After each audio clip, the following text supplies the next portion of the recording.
Chapter 7. The Invitation. Chris brought it up casually, like it was nothing. "A friend of mine's throwing an event," he said, sliding eggs onto plates like they weren't talking about possibly re-entering the social scene where Hamish still hovered like a bad smell. "Publishing people, media, some offshoot of my brother's company. Thought it might be good for you to come." I blinked. "Me?" He glanced up. "Yes, you. You're a damn good editor, Noah. You deserve to be in a room of people who might remember that." I stared down at my plate. "You don't think it's too soon?" "I think you've been invisible long enough," Chris said softly, "and I'd like to take you, if you'd let me." It sounded like more than a professional favor. It felt like more, but I nodded, playing it safe. "Okay." By the time Saturday rolled around, I was nervous. Chris had been out all day in meetings, and I had the flat to myself. I spent too long in the shower, tried on 3 different shirts. I finally settled on a deep green one that made my eyes look darker and my shoulders broader, paired it with charcoal trousers and the only decent pair of boots I still owned. I looked good. I wasn't tall, not like Chris, with his model-adjacent frame and those ridiculous cheekbones, but I was neat, pretty even in a softer way, smaller, more finely drawn. But that shirt hugged in the right places. I stood straighter. Tonight I'd make Chris proud to have me by his side. He came in just before 7, already dressed. I froze. He wore navy. Of course he did. Slim-fit suit, open collar, coat slung over one arm, casual but commanding. His scent hit me first, clean citrus and cedar, and I had to take a full breath just to stay upright. "Wow," I muttered, before I could catch it. Chris looked up and smiled like I'd made his whole night. "You're stunning," he said simply. My mouth opened, closed. Heat flushed up my neck. "You're not so bad yourself." We stood there for a beat too long, neither of us moving. Something coiled tight in my stomach. Then Chris stepped closer. "Let me fix your collar." His fingers brushed my neck, barely, but I still shivered. I was sure he noticed. The slight flicker of his nostrils, the way his hand lingered a second too long. "You ready?" he asked. "As I'll ever be." The party was at a converted gallery in Shoreditch. High ceilings, exposed brick, a crowd of people with polished shoes and barely concealed ambition. I wasn't sure where I belonged in any of it. But then Chris placed a hand on the small of my back and leaned down to whisper, "Don't look now, but you're the most interesting person in the room." I almost laughed. "Liar." "Truth," he said, guiding me through the crowd. "You just don't see what I see." He introduced me gently, never once calling me a friend, never once reducing me. Just Noah Ellison, editor. Brilliant eye. Knows his way around a manuscript like nobody else. He didn't hover, but he didn't leave my side either. Every time someone looked too long or leaned too close, Chris was there. His presence warm, calm, unmistakably alpha. I should have felt overwhelmed. Instead, I felt seen, wanted. I caught him looking at me twice when he thought I wasn't watching. Both times his gaze dragged slowly across my face and landed somewhere near my mouth. And every time I leaned a little closer to whisper something, his hand rested lower on my back. Not possessive. Just there. By the end of the night, I wasn't sure what we were anymore. But I knew one thing. I wanted more. Chapter 8. Tension at the event. Chris was drawing attention. Not that it was unusual. He carried power like a scent trail, something silent and unmistakable. But tonight people noticed something different. Not his money, not the Hendricks name. Me. Or rather, how he treated me. The small touches, the murmured asides, the constant subtle presence of his hand resting at the base of my spine like a tether. People watched, especially those who knew Chris's reputation, polite but aloof, magnetic but untouchable. That he had someone beside him, not just as arm candy or a networking accessory, but as someone he clearly chose, was a disruption. "You've domesticated the beast," a sharp-faced woman said with a curl of a smile as we passed the champagne table.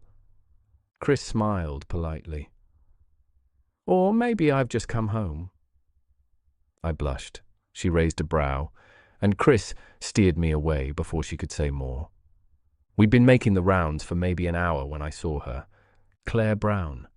She wore designer desperation like perfume, glossy, tight-fitted, and several shades too confident. Her hair was styled within an inch of its life, and her smile widened the moment she spotted Chris. "Darling," she called, making a beeline across the gallery floor, her champagne glass already half raised. Chris turned as she approached, the shift in his posture so subtle most wouldn't notice. But I did. Straightened spine. Jaw tight. A stillness that didn't bode well. Claire reached us with the energy of someone who never waits for permission. "I've been dying to finally meet you," she said, sliding a hand onto Chris's forearm. "My father and Hamish tells me you're the golden child of Hendrix. I met your older in the States, brother in the States."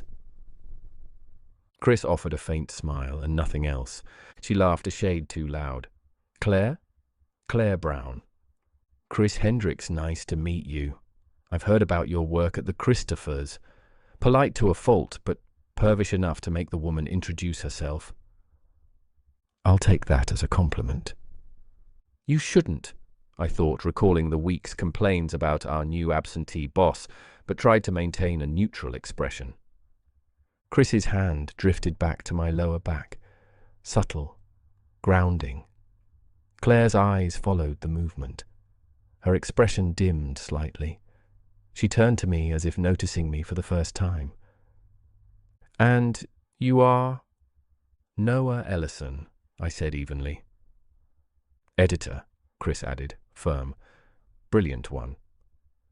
Claire's smile sharpened, all sugar and salt. "Ah, of course." Her eyes flicked between us, calculating, assessing. She saw Chris the way most people here did, a future, a connection, a non-doubt, the ultimate prize. Her gaze was greedy, entitled, and it turned my stomach, because I saw Chris as something else. Not a prize, not a match, home. Claire kept talking, something about strategy roles and shared connections, but Chris's responses grew colder by the minute, short, polite, precision strikes designed to shut down without wounding. Eventually, she got the message. But not before I noticed her eyes narrowing at me one last time, like she'd made a note of me, for later.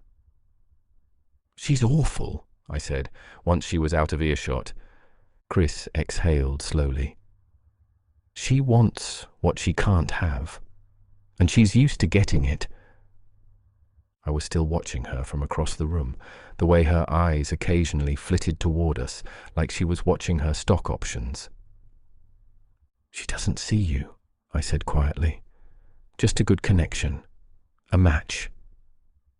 Chris glanced down at me. "And what do you see?" I hesitated.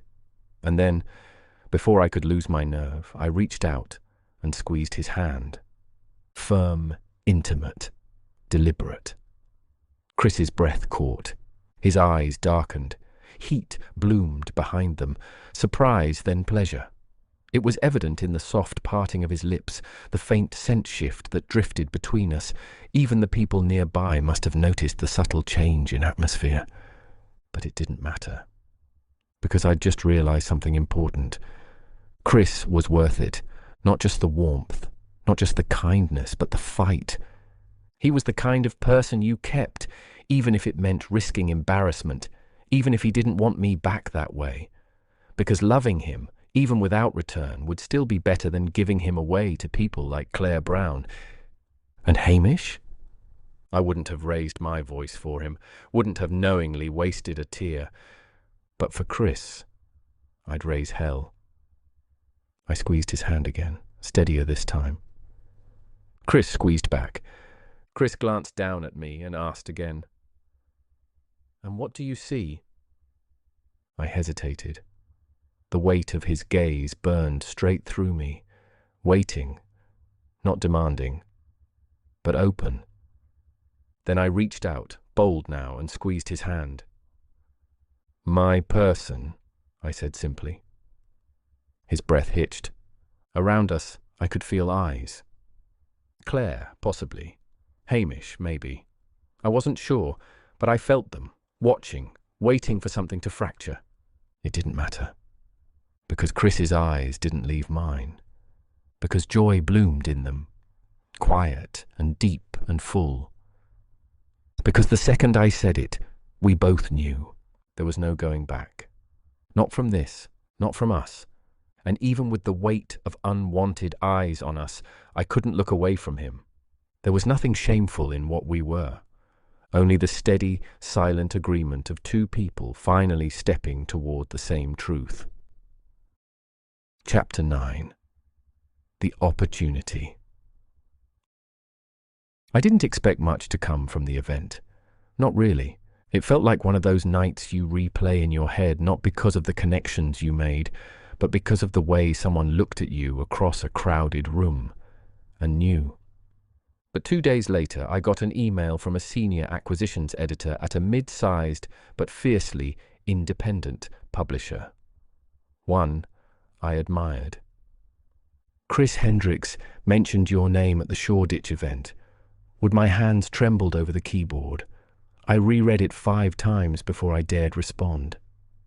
We arranged to meet over coffee the next morning. Chris didn't say much when I told him.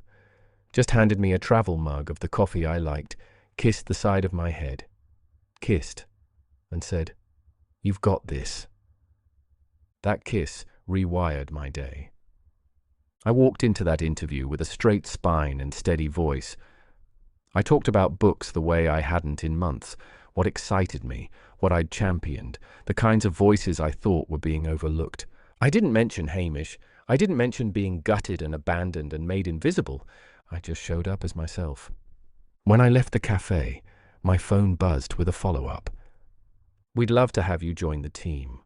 Offer and contract to follow." I stared at the screen outside the cafe for a long time. Then I walked home. Not to my flat, to Chris's, where I belonged now, even if we hadn't said it out loud. He was on a work call in the living room when I walked in, but the second he saw my face, he held up a single finger to the camera, said something firm and brief, and disconnected. "Well?"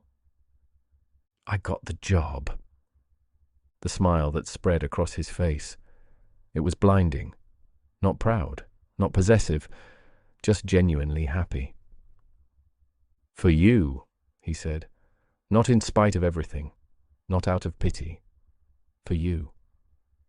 He didn't say "I told you so." He just opened his arms and I stepped into them. He held me like something sacred. Later, over dinner, I caught myself smiling into my wine glass. Chris raised a brow from across the table. "What's that look?" "I'm just happy," I said. "I didn't think I'd be again, not like this." "With me?" he asked quietly. I looked up, met his eyes. "With you," I said. "In your space, in your scent, in your life." I couldn't stop thinking about the party. The way I'd said my person and meant it. The way Chris's eyes had lit up in response. He was worth everything. The risk, the embarrassment, the vulnerability of wanting. And this job, it wasn't just a career step, it was proof that I wasn't broken, that I wasn't just someone Hamish left, that I was someone people wanted to know, work with, love. And Chris never stopped choosing me.